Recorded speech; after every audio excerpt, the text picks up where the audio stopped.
Hey, it's Mrs. Bunker again. I am so glad that you're back so that we can find out what happens next. It was getting really interesting when we stopped reading last. So we're going to get back to Dinosaurs Before Dark by Mary Pope Osborne. And this is starting at chapter 7. So if you missed the first part of the book, click down on the Star YouTube channel and find the other chapters, get caught up, and then come back and join us for chapter 7. Ready, set, go. "Run, Annie, run!" cried Jack. "Run to the treehouse!" Jack and Annie dashed down the hill together. They ran through the tall grass and ferns and past the pteranodon.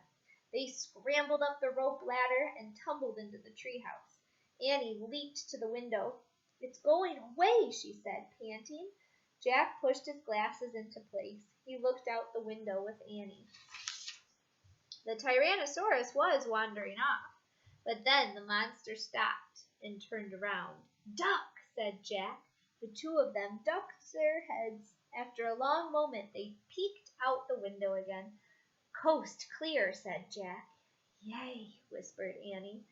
"We have to get out of here," said Jack. "You made a wish before," said Annie. "Right," said Jack. He took a deep breath. "I wish we could go back to Frog Creek." Nothing happened. "I said, I wish," started Jack. "Wait," said Annie. "You were looking at a picture in a dinosaur book, remember?" "Oh, no, I left the book in my pack on the hill," said Jack. "I have to go back." "Forget it," said Annie. "I can't," said Jack. "The book doesn't belong to us. Plus, my notebook with all my notes is in my pack, and my—" Okay, said Annie. "I'll hurry," said Jack. He climbed quickly down the ladder and leaped to the ground. Jack raced past the pteranodon, through the ferns, through the tall grass, and up the hill. He looked down. His pack was lying on the ground. On top of it was the dinosaur book. But now the valley below was filled with anatosauruses. They were all standing guard around the nests. Where had they been? Did fear of the Tyrannosaurus send them home? Jack took a deep breath. "Ready, set, go," he thought. He charged down the hill. He ran to his backpack. He scooped it up. He grabbed the dinosaur book. Jack heard a terrible tuba sound. Then another, and another. All the anatosauruses were bellowing at him. Jack took off. He raced to the hilltop. He started down the hill. He stopped. The Tyrannosaurus Rex was back. It was standing between Jack and the treehouse. Chapter 8. A Giant Shadow. Jack jumped behind the magnolia tree. His heart was beating so fast he could hardly think. He peeked out at the giant monster. The horrible-looking creature was opening and closing its huge jaws. Its teeth were as big as steak knives. "Don't panic," thought Jack. "Think." He peered down at the valley. Good. The duck-billed dinosaurs were sticking close to their nests. Jack looked back at the Tyrannosaurus. Good. The monster still didn't seem to know he was there. "Don't panic. Think. Maybe there's information in the book." Jack opened the dinosaur book. He found Tyrannosaurus Rex. He read, "Tyrannosaurus Rex was one of the largest meat-eating land animals of all time. If it were alive today, it could eat a human in one bite."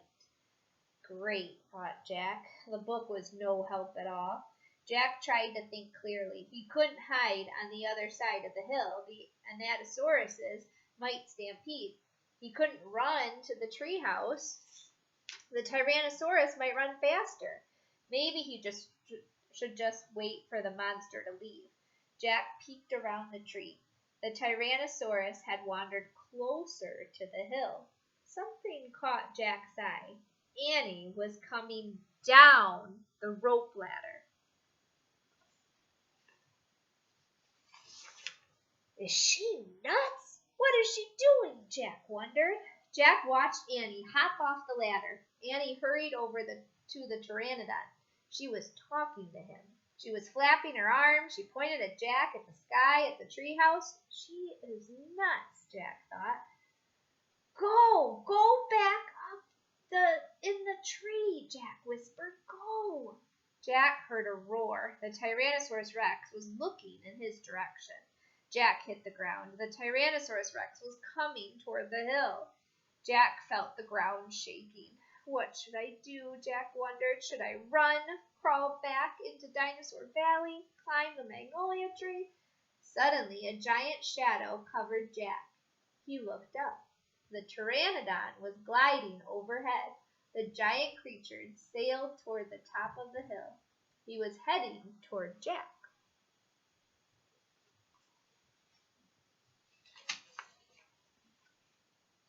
And we've only got 2 chapters left, so I look forward to finishing it with you soon. Thanks for watching.